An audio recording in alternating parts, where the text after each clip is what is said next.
आकाश और काजल अपने 4 साल के बेटे अर्जुन के साथ अपने नए घर में शिफ्ट होते हैं। आकाश, ये घर बहुत अच्छा है। अर्जुन भी यहाँ बहुत खुश है और मुझे भी यहाँ बहुत अच्छा लग रहा है।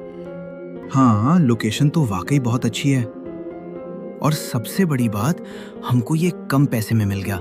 चलो, अब तैयार हो जाओ, ऑफिस नहीं जाना है क्या? अर्जुन, बेटा तुम किससे बात कर रहे हो? जल्दी अंदर आ जाओ, बहुत देर हो गई है ना। रात को जब ये पूरा परिवार सो रहा होता है, तभी अचानक से काजल की नींद खुलती है। कौन है वहाँ? आकाश, मुझे ऐसा लगा कि वहाँ खिड़की पर कोई है। कोई नहीं है काजल, तुम्हारा वहम होगा। चलो सो जाओ। अगली सुबह आकाश जब ऑफिस जाने की तैयारी कर रहा होता है, तो उस वक्त उसका बेटा अर्जुन गहरी नींद में होता है। कुछ देर के बाद काजल की नजर गार्डन में खेल रहे अपने बेटे अर्जुन पर पड़ती है। वह हैरान हो जाती है क्योंकि अभी कुछ ही देर पहले अर्जुन सो रहा था। अर्जुन, उठते ही तुमने खेलना शुरू कर दिया? चलो अंदर आओ, पहले ब्रश करो, दूध पियो, उसके बाद खेलना। काजल बाहर आकर चेक करती है, पर अब गार्डन में कोई नहीं होता। काजल पूरा दिन अपने घर में काम करती है और रात को अपने बेटे अर्जुन के साथ बेड पर सो जाती है। तब उसके सामने एक साया आता है जिसने सफेद रंग की साड़ी पहनी होती है।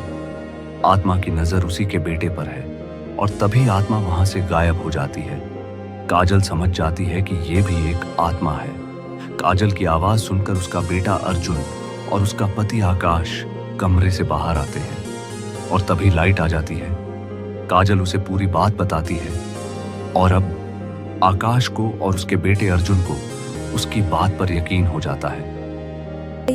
आकाश, ये घर कुछ ठीक नहीं है, मुझे नहीं रहना यहाँ पे, हम कल ही यहाँ से चले जाएंगे। तुम चिंता मत करो काजल, मैं कल ही एक तांत्रिक से बात करता हूँ। अगले दिन आकाश एक तांत्रिक को लाता है।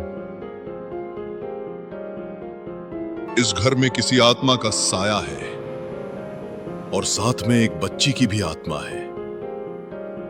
असल में वो तुम्हें परेशान नहीं करना चाहते, बल्कि खुद मुक्त होना चाहते हैं। तांत्रिक पूरे घर का मुआयना करता है। इसके बाद तांत्रिक बेडरूम में जाता है और वहां जाकर उसे पूरी बात समझ में आ जाती है। इस कमरे की खुदाई करवाओ। तुम्हारे बिस्तर के नीचे मां और बेटे की लाश गड़ी हुई है। उन्हें निकलवाकर उनका अंतिम संस्कार करवाओ। वो आत्मा यही चाहती है, इसलिए तुम्हें बार बार दिखती है। तांत्रिक के कहे अनुसार आकाश और काजल बेडरूम में खुदाई करवाते हैं, जहां पर मां बेटे की लाश निकलती है। ये लोग पूरे रीति रिवाजों के साथ उनका अंतिम संस्कार करते हैं, साथ ही घर में गृह शांति की पूजा भी। और अब ये पूरी तरह से निश्चिंत हो जाते हैं कि इस घर में किसी आत्मा का कोई साया नहीं है।